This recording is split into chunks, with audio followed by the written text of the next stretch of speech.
Assalamualaikum warahmatullahi wabarakatuh. Anak-anak tetap semangat ya. Nah, kita berjumpa lagi dalam IPA, yaitu yang bab listrik statis yang terakhir.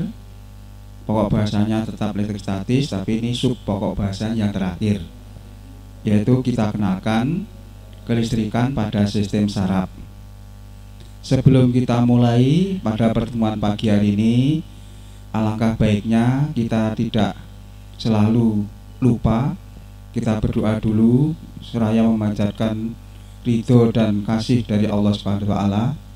Mudah-mudahan kegiatan kita yang kita laksanakan mulai tadi bangun pagi sampai sekarang kita mengikuti daring dari rumah, sampai diberi kesehatan fitini wa dunia wal akhirah. Mari kita berdoa dulu. Bismillahirrahmanirrahim. Raditu billahi robba wa bil islami dina wa bi muhammadin nabiyya wa rasulah. Rabbi zidni ilma warzuqni fahma waj'alni minas sholihin. Amin ya rabbal alamin. Terima kasih anak-anak. Saya tetap mengharapkan kalian semangat dalam belajar. Walaupun kita belum ketemu bertatap muka langsung, tapi kita tiap 1 minggu sekali kita berjumpa. Mungkin hanya melalui dari suara saya, hanya sekilas gambar saya yang tampil. Kemudian tugas-tugas sudah ada kasih. Sekali lagi tolong apa yang saya sampaikan dicatat di buku catatan, karena nanti sewaktu-waktu kita diberi kesempatan untuk bertemu, kita bisa membahas. Mungkin ada hal-hal yang belum saya sampaikan, sampai belum bisa ditanyakan. Itu. Jadi sekali lagi saya mohon perhatiannya untuk dicatat apa materi yang kita bahas hari ini. Oke, kita lanjutkan, yaitu tentang kelistrikan pada sistem saraf. Nah, ini kita mengenal adanya saraf.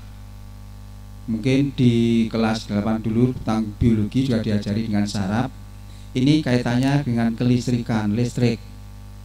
Contoh sebelum kita ke saraf, misal sewaktu kita dulu masih belajar tatap muka di sekolah, pada pagi hari sampai datang.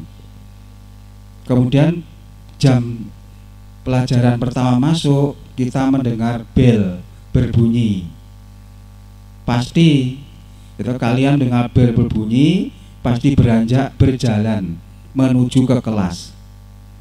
Jadi kita tahu bahwa bel berbunyi, kemudian kita mendengar, kemudian kaki kita menganjakkan dari itu menuju ke kelas.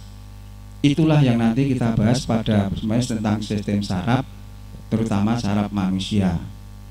Mengapa kita mendengar bel, ya telinga kita diterima, tapi yang berjalan kok kaki kita?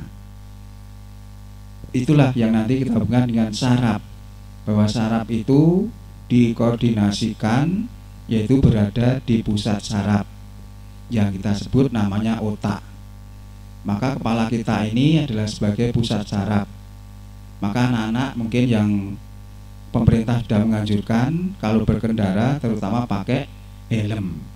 Itu tujuannya biar apa? Saraf-saraf kita dilindungi.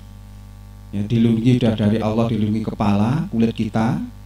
Kalau dulu kita masih baby, masih kecil, itu adalah kepala kita itu bagaikan ya tempurung yang masih lunak, ya.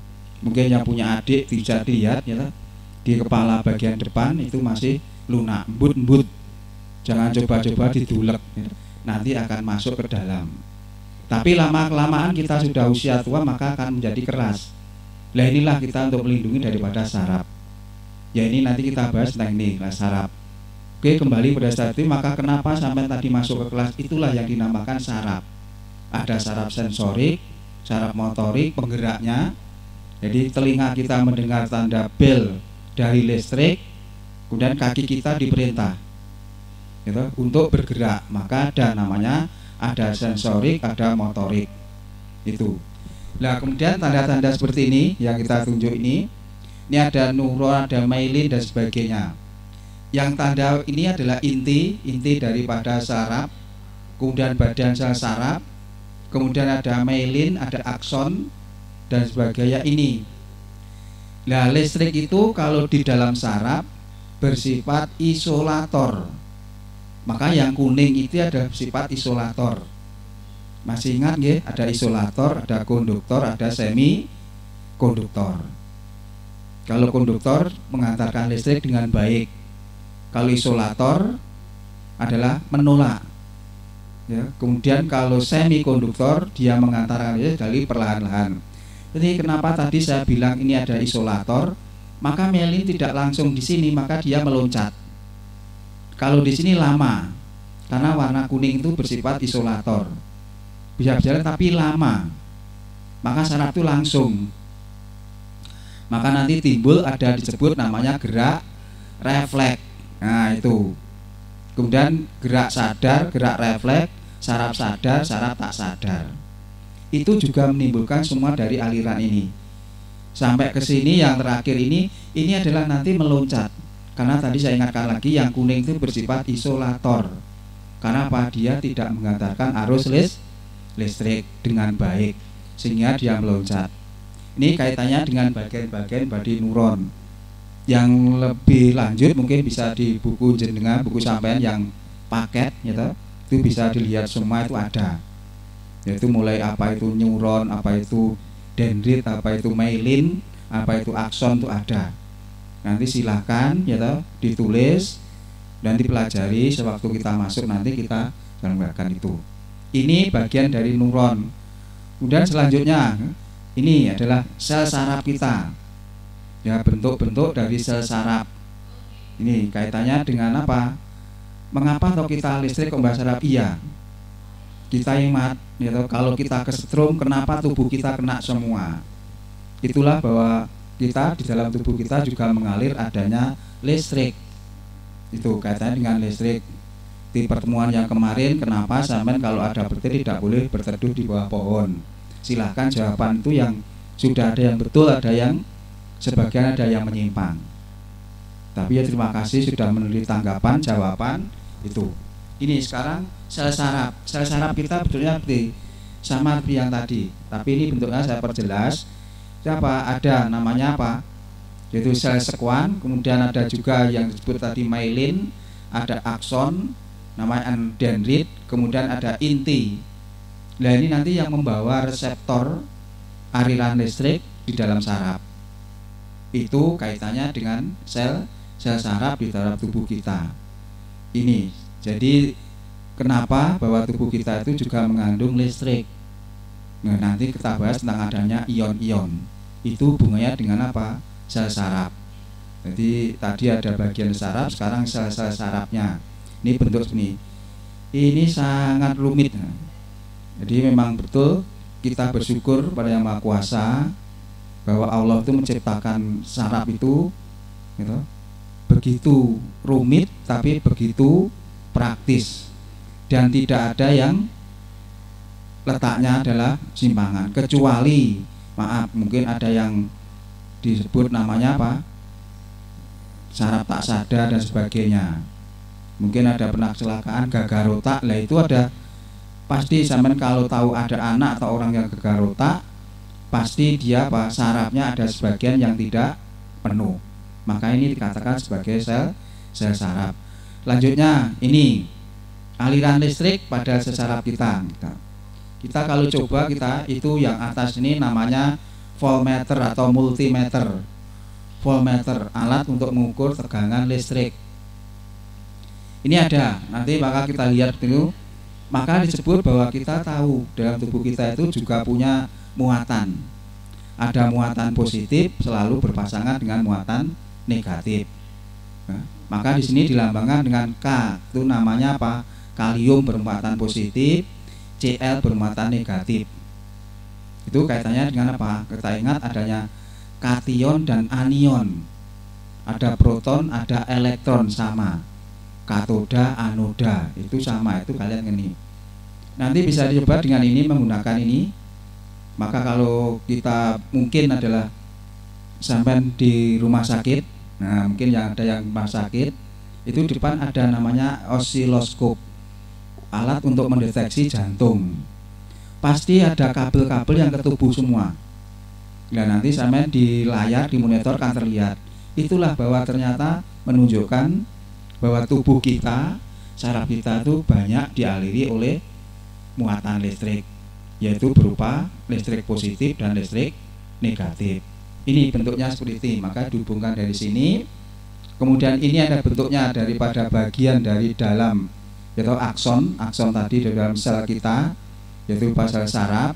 Ini dihubungkan dengan saraf, maka akan muncul nanti bisa dideteksi saraf kita normal apa tidak, ya. Maaf, mungkin yang saudara, tetangga, atau mungkin orang tua, maaf, mungkin ada yang stroke. Nah berarti sarafnya ini. Maka biasanya pemulihannya dengan cara diterapi. Sudah tahu apa terapi, ya? Jadi terapi dihidupkan, sarafnya dihidupkan, dipanasi, dihangati. Maka kalau terapi pasti itu. Ini pakai ini voltmeter. Nanti kalau dia dihidupkan, dipanasi, masih bisa bergerak, maka dia dinyatakan insya Allah masih bisa sembuh. Tapi kalau sudah tidak bisa apa-apa, tidak terasa, bahkan mungkin sampai tegangannya sampai 50 volt, 40 volt, itu sudah tinggi, tidak terasa hangat, insya Allah nanti sarafnya sudah tidak bisa diperbarui. Maka selamanya ya mungkin akan menjadi stroke. Itu katanya terjadinya orang stroke. Maka prosesnya seperti itu. Maka hubungannya dengan ini, diberikan ini. Ini kaitannya dengan voltmeter, yaitu mendeteksi karena. Nah, kemudian ada juga muatan. Di sini kan ada muatan positif, muatan negatif. Kemarin pasti selalu tarik menarik, di mana ada positif di situ pasti ada negatif. Maka dikatakan sebagai muatan proton pasti tertarik dengan muatan elektron. Ini terjadinya aliran listrik pada sel saraf kita. Tuh. Selanjutnya ini kita juga coba, gitu, yaitu muatannya ini. Ternyata di tubuh kita itu banyak sekali muatan listrik. Jadi mulai dari muatan positif, terutama di saraf. Mengapa? Karena saraf itu sangat sensitif sekali, yang mendeteksi semua, gitu, apa yang terjadi itu pada saraf kita. Maka tidak akan normal, berarti sarafnya normal. Kalau tidak normal, sarafnya berarti ada terganggu. Kita putus satu saraf saja, insya Allah nanti sebagian dari organ kita itu ada yang terganggu. Contoh kecil ya, kalau sebenarnya kecelakaan menimbulkan gagal otak, itu pasti tidak 100%. Itu katanya. Maka tolong saya pesan pada anak-anak, hati-hati kalau kemana, terutama naik sepeda motor. Tolong, selain kita patuh pada pemerintah, kita juga melindungi saraf kita, bagian kepala, terutama ada pusat dari segala saraf. Karena apa? Nanti yang menerjemahkan. Jadi pusat saraf diterima oleh otak, diterjemahkan, kemudian diperintahkan, gitu, yang namanya disensor, kemudian sel motorik. Ini kaitannya pada apa? Muatannya. Ini loh. Jadi ternyata banyak muatan listrik. Maka kaitannya dengan kita, bahwa tubuh kita itu ternyata dialiri dengan listrik. Kita ingat suplemen, minuman yang mengandung ion. Ya, itu juga ada Pocari Sweat, ya, Pocari Sweat. Nah, itu juga kebanyakan minuman yang mengandung ion. Nah, ion-ion itu juga kita butuh dalam tubuh kita ini. Apalagi seorang yang aktivitasnya terlalu padat, ya, tidak bisa istirahat, maka dia harus membutuhkan suplemen ion yang lebih banyak. Ini kaitannya dengan apa? Muatan listrik pada sistem saraf kita. Kita amati ini banyak sekali bentuknya daripada muatan-muatan. Tuh, nih.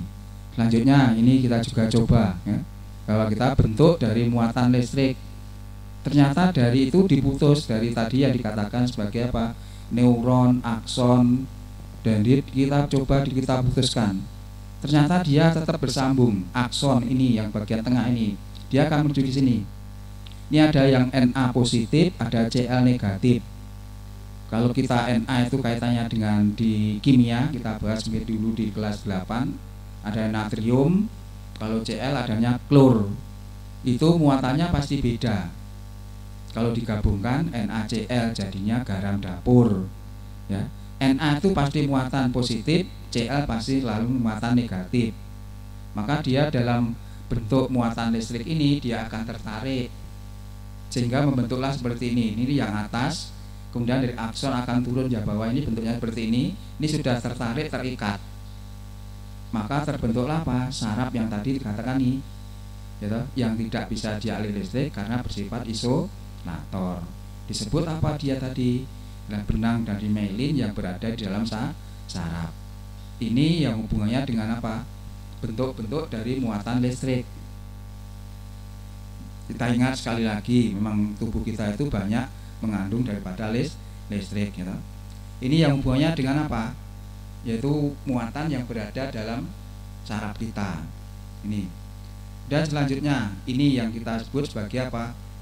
Ternyata kalau kita tadi sudah ada listrik, kemudian ada muatan listrik, kemudian ada juga ini adalah potensial listrik pada sel saraf. Dan ini kaitannya dengan potensialnya. Bahwa kita ketahui potensial pada saraf ini juga menunjukkan bentuknya seperti ini. Ini tadi dikatakan bahwa mana toh yang Cl, mana yang Na, ini selalu berhubungan. Ini kaitannya dengan apa? Hubungannya dengan apa? Saraf-saraf kita. Banyak potensial pada sel saraf. Tujuannya apa? Kita tahu sebagian bahwa ternyata di tubuh kita itu adalah banyak mengandung listrik itu. Tapi manusia dengan manusia tidak menyetrum, tidak. Tapi kalau kita ingat kalau kita memegang kabel salah satu positif, maka kita akan dialiri oleh arus listrik. Ini bentuk dari potensial listrik pada sel saraf. Ini yang hubungannya dengan apa? Kaitannya dengan potensial nanti adalah dengan tegangan. Maka ada kalau dites tegangan akhirnya nanti larinya ke suhu. Dan sekarang banyak yang menggunakan termogun itu ya, dites berapa suhunya, itu hubungannya dengan ini. Kalau panasnya tinggi berarti suhunya tinggi. Maka itu kemana sekarang itu ke tempat-tempat pun selalu dites, karena mengapa hubungannya dengan ini, dengan potensial. Nah potensial nanti berhubungan dengan tegangan. Itu hasilnya sama, potensial listrik, tegangan listrik. Nanti lebih dalam kita bahas di listrik dinamis. Itu ada tegangan, ada potensial. V sama I per T, itu juga V sama, atau V dengan I kali R itu juga ada. Nanti hubungannya dengan itu. Ini yang kaitannya dengan apa? Potensial tegangan pada saraf kita. Maka terlalu tegang, potensialnya tinggi, saraf, nah itu biasanya itu. Maka biasanya ada yang jangan tegang-tegang, nanti sarafnya terganggu. Nah itu hubungannya dengan saraf. Maka terlalu tegang, sarafnya pedot, maka nanti apa? Aktivitas kita akan terganggu. Itu hubungannya dengan itu. Maka pelajaran termasuk IPA ini adalah kaitannya banyak sekali dengan tubuh kita, dengan kehidupan kita. Atau kita analisa seperti itu. Ini hubungannya dengan apa? Potensial listrik pada sel saraf. Itu yang sekiranya yang saya dapat sampaikan daripada kelistrikan pada sistem saraf, ya. Jadi mulai dari yang awal sampai tadi ada yang tadi, monggo silahkan dicermati semua, ya. Jadi bisa dicermati, mungkin ada yang belum paham silahkan. Sekali lagi saya mohon untuk dicatat. Jadi kaitannya dengan apa? Kalau tidak bisa dicari di buku. Saya sudah pinjami buku semua, yaitu apa? Pokok bahasa yang terakhir pada bahasan listrik statis. Nanti ada ini pada saraf manusia, pada hewan juga ada. Ikan hiu itu juga bisa menghantarkan arus listrik. Kemudian ikan pari sebagian dan sebagainya. Itu banyak juga dalam buku-buku itu hubungannya dengan itu. Itu saya kira. Jadi untuk mengingat sampean biar apa materi yang saya sampaikan hari ini bisa mendalam dan sampean bisa mengingat, ini ada 5 evaluasi yang juga harus kalian kerjakan. Tujuannya apa? Ini adalah untuk mengingat. Jadi materi-materi apa yang saya sampaikan, kemudian sampean menjawab apa yang saya tanyakan, insya Allah nanti akan mudah sampean mengingat. Tuh. Jadi ini tetap hubungannya dengan potensial listrik ya. Seperti yang nomor 1 itu apa? Penghantar, kita sebut sebagai itu. Dan yang nomor 2 juga yaitu saat gitu. Biasanya siku kita ya. Kita kalau ya toh tertumbuk menatap benda yang keras, terasa apa? Seperti ada aliran listrik ya. Nah, itu akan terjadi apakah di sana? Monggo nanti sampai cermati ya. Jadi mungkin sebagian siku kita ya toh tidak sadar. Kemudian yang keempat itu perbedaan antara neutron sensoris dengan apa? Neuron motoris. Ya bedanya dengan apa? Sensor dengan motorik. Ada penggerak, ada penerjemah. Tuh. Dan yang kelima bergantung pada apakah ya toh kemampuan ya, syarat-syarat daripada dalam menghantarkan impuls itu. Itu kaitannya dengan apa? Kelistrikan yang berkaitan dengan sistem saraf. Saya kira itu yang dapat saya sampaikan pada pagi hari ini. Mudah-mudahan anak bisa memahami semua. Sekali lagi tolong dicatat ya nak. Nah, jadi biar nanti bukti fisik sampean mencatat ya. Berarti sampean mengikuti betul. Tidak hanya hadir, absen, hadir, tidak. Tapi ada bukti fisiknya. Pada tanggal hari ini tanggal 23 bulan Oktober saya sudah membahas tentang apa? Yaitu kelistrikan dalam sistem saraf. Jadi terima kasih sekali lagi. Mudah-mudahan ilmu saya yang berikan ini dapat bermanfaat pada sampean semua dan nanti bisa untuk semangat belajar kalian ya toh. Dengan timbulnya itu mungkin akan mempermudah daripada ini. Ya, sebelum kita akhiri mari kita tutup bacaan alhamdulillah. Alhamdulillahirabbil alamin. Kita akhiri. Assalamualaikum warahmatullahi wabarakatuh.